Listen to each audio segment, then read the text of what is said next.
या जिल्ह्यातील अतिक्रमणधारक शेतकरी असेल आणि अतिक्रमणधारक घरकुलधारक असेल यांना न्याय मिळण्यासाठी आज या मोर्चाचं आयोजन केलं।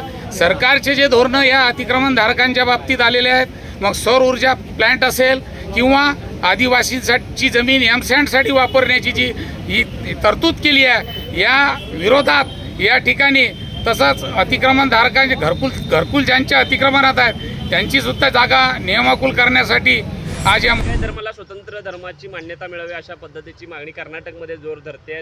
महाराष्ट्रामध्ये सुद्धा लिंगायत समाजाने मोठे मोठे मोर्चे काढले होते की लिंगायत समाजाला वेगळ्या धर्माचा दर्जा मिळावा। काय आपली भूमिका आहे? सर्वांना शरणू शरणार्थी। मी विजयकुमार हत्तुरे, जागतिक लिंगायत महासभेचे महाराष्ट्राचे कार्याध्यक्ष। आत्ताच आपण बोललेला आहात, देशभरात जाती गणना होणार आहे। याची सुरुवात कर्नाटकमध्ये 22 सप्टेंबरपासून सुरुवात होणार आहे। तेथील सर्व मठाधीशांनी एकत्रित येऊन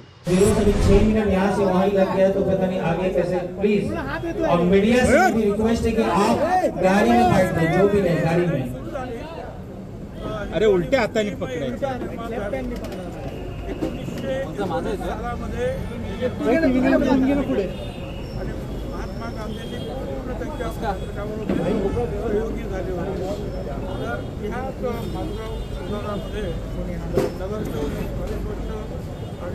त्यातला संपूर्ण ओबीसी या ठिकाणी एकवटलेला आहे। आज सगळे जिल्ह्यातील सगळे प्रमुख मंडळी या ठिकाणी उपस्थित आहेत। प्रत्येक जातीचा समूहाचा माणूस इथे एकत्र झालेला आहे। ओबीसी सोबत जो भाजप आघाडी सरकार आणि विरोधी पक्ष मूग गिळून गप्प बसलेला मूकसंमती असलेला विरोधी पक्ष या सगळ्यांनी मिळून ओबीसीचं आरक्षण समाप्त केलेलं आहे। म्हणून येणार आज नांदेड शहरामध्ये आणि नांदेड जिल्ह्याच्या वतीनं ओबीसी विमुक्त भटके आणि बलुतेदारांची अतिभव्य स्वरूपाची बैठक या आज जरांगेने जे उपोषण मुंबईमध्ये केलं होतं त्या जरांगेच्या उपोषणाला दाद सरकारने दिली आणि त्याला जे GR काढलंय ते GR फक्त 5 जिल्ह्यापुरतं आहे, ते उर्वरित महाराष्ट्राला नाही। म्हणजे सरकारने जरांगेची पण फसवणूक केली आणि ओबीसीचीही फसवणूक केली।